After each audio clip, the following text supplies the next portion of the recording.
estava falando nos bastidores, Pedro, de duas coisas, né? Primeiro que um dos pontos que a gente estava organizando os nossos convidados de hoje, compondo essa live da tarde, é que tinha bastante gente ainda com problemas na internet por conta de uma chuva corrida na sexta-feira. Hoje já é terça e ainda tem desdobramentos dessa tempestade que durou pouco, mas causou muito estrago. O que você tem sentido aí desse acontecimento? É um acontecimento inacreditável. É um país com a história que nós temos na distribuição de energia. Eu conheço relativamente bem o plano jurídico, porque eu participei da regulação desse setor aí um bom tempo da vida, né? Eu conheço bem o setor assim do plano jurídico, né? E sei que, veja, a Eletropaulo foi criada pelo Paulo Maluf na década de 80, era uma antiga empresa estatal, né? E que na regulação que ela tinha, a queda de luz tinha um prazo as pessoas não lembram, eles são jovens, não vão lembrar, obviamente, disso, ou eram crianças ou não tinham nascido ainda. Mas a regulação estabelecia 2 horas de prazo, e era cumprida, para você restabelecer a luz em qualquer hipótese, ventania, queda de árvore, todas essas coisas que estão acontecendo aí. É inacreditável essa Enel, que ganhou nas privatizações, o leilão, etc., a licitação, etc. Quer dizer, ela está prestando esse serviço dessa forma ridícula. Isso ocorre por uma razão muito evidente. É uma redução do custo que ela tem com os serviços através de terceirização e redução de pessoal mesmo. Mesmo terceirizado, há uma redução de pessoal. Então, ela não consegue manter a continuidade dos serviços. Parar 4 dias o serviço de luz é você dar uma solução de continuidade na prestação dos serviços. É a mais grave infração à prestação de serviços que pode ter. Tem gente que fala, não, mas a regulamentação não traz um determinado tempo para ela restabelecer a luz quando cai. Gente, tudo bem que não seja 2 horas, seja 3, seja 4. Agora, 4 dias não existe. Isso não existe. Isso não existe, quer dizer. A gente teve, por conta de uma ventania aí que foi forte, mas uma ventania, né? Nenhuma tempestade tropical, nós tivemos mais casa com luz interrompida do que a Flórida com uma das maiores tempestades tropicais dos últimos anos. Os maiores furacões dos últimos anos. Quer dizer, não há justificativa adequada para isso. O que houve foi uma interrupção do serviço. Não pela primeira vez. Qualquer chuva que dá em São Paulo é 4 dias sem luz. Exato. Isso é o caos na prestação de serviço. O que deve acontecer em relação a isso? Aí hoje está na primeira página do jornal, que é uma forma de proteger a Enel. Veja, que não, agora o povo de São Paulo vai exigir que se repare os prejuízos. Isso é óbvio. Reparar os prejuízos é o mínimo que tem que fazer. Não tem nada a ver com sanção contratual. Estão querendo apagar essa questão. A Enel é contratada do Estado, é concessionária do serviço de distribuição de energia e tem que sofrer sanção contratual. Qual que é a sanção contratual adequada nesse caso? A rescisão do contrato de concessão por culpa da concessionária, caducidade do contrato. Olha só. É necessário que a ANEEL abra um processo administrativo que termine com esse contrato. São possíveis a adoção de algumas medidas cautelares administrativas. Quais elas? A ocupação provisória de bens e serviços da concessionária. Ou seja, de forma imediata, se providenciar intervenção na empresa, afastar a direção privada, o Estado ocupar a empresa, ocupar bens e serviços e pessoal, até que o processo administrativo termine e se encerre esse contrato, imputando a Enel toda a responsabilidade, inclusive financeira, pelos prejuízos que daí ocasionou não só aos usuários, como ao Estado. Sim.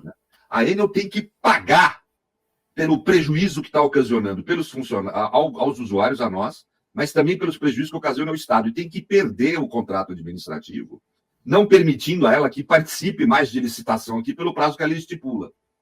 Isso chega nos usuários, Pedro? Como assim? Essa restituição, rescisão, ela chega nos não, usuários? Não, você tem que fazer 2 coisas. São 2 tipos de indenização diferentes. O que ela deve para nós, por exemplo, queimou aqui o equipamento aqui em casa. Eu vou lá, apresento a nota fiscal na ilha e exijo que ela me pague. Pronto. Sim. Né? Ou o meu restaurante deixou de funcionar. Eu tenho o prejuízo com perda de equipamento e tenho o que a gente chama de lucro cessante, aquilo que o restaurante deixou de ganhar aqueles dias. Sim. Né? Que ela tem que indenizar. Agora, além disso, ela tem que indenizar o Estado pelo prejuízo que ela está ocasionando no serviço público. Perfeito. Né? A economia da cidade se ressente disso. Há uma queda na economia da cidade. Há uma queda de arrecadação fiscal por conta disso. Há uma série de problemas que isso ocasiona. Ela tem que indenizar o Estado. O Estado tem prejuízo com essa solução de continuidade. Agora, eu fico impressionado, e vou aqui dizer, com todos os níveis de governo, porque o governo federal tem a ANEEL que toma conta disso. O governo estadual tem uma delegação feita pelo governo federal para fiscalizar também, tem uma agência que fiscaliza. E o governo municipal tem que manter toda uma estrutura física que não mantém para o serviço ser bem prestado. Tanto que a ANEEL vai usar isso como justificativa para se defender, tenho certeza. Né? O atual prefeito de São Paulo é corresponsável pelo que está ocorrendo aqui. Ele não pode fugir da responsabilidade.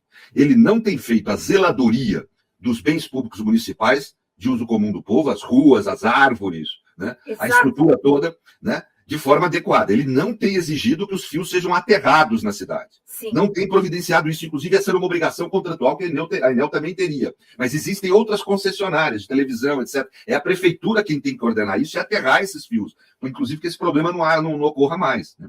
Mas veja, isso não elide a responsabilidade da ANEEL de ter uma equipe bem montada que consiga restabelecer o serviço. Se há mais perigo do serviço sofrer danos quando há uma emergência, ou quando há uma chuva, ou quando há uma ventania, ela tem que ter uma equipe maior para responder por isso, enquanto não consegue aterrar os fios. Porque sabe que os fios não estão aterrados.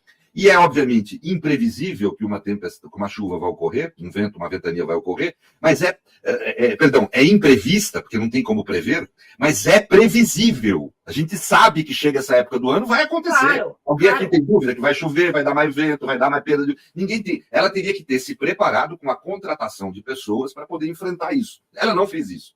Assim ela ganha de anos. Tem gente sempre. Sara, as pessoas têm que saber, as taxas de lucro de energia elétrica são absurdas. A diferença de preço que eles pagam no take da energia vendida para as distribuidoras e o valor que ela cobra da gente é absurdo a diferença. O padrão de lucro, tanto que a Enel, no mundo, o país que ela mais lucra é o Brasil. Mas não é à toa, é porque é o padrão do que ela ganhou, se for pegar o contrato, que é o que deveria fazer, desde o início da vigência dele até hoje, o que ela ganhou de dinheiro é absurdo. Então, assim, quer dizer, há um absoluto descumprimento contratual, uma verdadeira rapinagem com o país nesse tipo de prestação de serviço. Né? Essa companhia não tem que permanecer com o serviço. E eu não estou nem discutindo aqui questão de privatização, estatização, eu estou falando de cumprimento de contrato, que é a base do mercado livre, como dizem os liberais.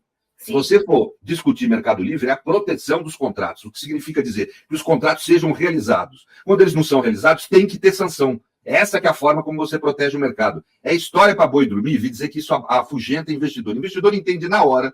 Eu assessorei grandes empresas na área de prestação de serviço público, empresas multinacionais. Eu posso garantir, ele sabe na hora que o serviço foi mal prestado e que é razoável rescindir. Na Alemanha, para você ter uma ideia, sabe? Hoje, nós temos mais de 800 contratos de concessão rescindidos pelo Estado. Né? Olha só. Do concessionário, mais de 800 nos últimos anos. Né? Na França, algo semelhante. No mundo inteiro. Então, não tem nada de fora do...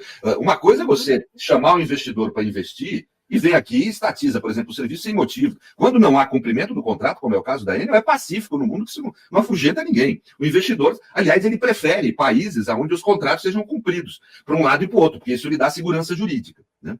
Agora, o que nós estamos tendo? Um comportamento da ANEEL vergonhoso. Sim. E isso não é governo, como as pessoas têm falado, porque a maioria dos integrantes da ANEEL não foram indicados pelo atual governo, foram indicados por Jair Bolsonaro. E essa gente, vergonhosamente, está sendo capturada. É essa expressão que usam teóricos no assunto, para, de uma forma gentil, dizer que há uma suspeita de um comportamento muito estranho. Um comportamento muito aliado ao interesse privado, o que só pode se justificar por razões escusas. Não tem outra razão para ter esse tipo de comportamento.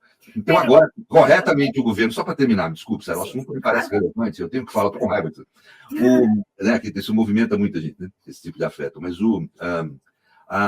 então, como eu estava falando, a ANEEL, o governo agora, corretamente, determinou a CGU que instaurasse uma investigação sobre o porquê que a ANEEL está adotando esse comportamento de nada fazer. Precisa punir os integrantes da ANEEL no plano administrativo e penal.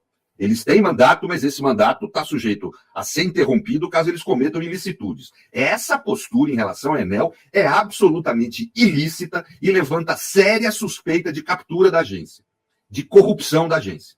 Ótimo. Sendo aqui claro, né? Quer dizer, formas ilícitas de comportamento, inclusive criminosas. Então a CGU tem que investigar com rigor o porquê que a ANEEL não está fazendo nada e tem que punir esses conselheiros da ANEEL que estão deixando aqui 1.600.000 pessoas sem luz por dias, né, por culpa dessa conduta absolutamente vergonhosa da agência, que tem que ter seus integrantes punidos. Sim. Né? E não pode deixar passar isso que está acontecendo em São Paulo sem rescindir o contrato. Não tem que... Multa é pequeno. Sim. Multa existe para pequenas falhas na prestação do serviço. Não existe para ruptura na continuidade do serviço. A única sanção possível é acabar com a concessão. E eu acho que mais, não adianta, como demora um processo administrativo, você tem que dar direito de defesa e tal, tem que haver imediatamente o uso dessa medida cautelar administrativa, que é a intervenção no serviço.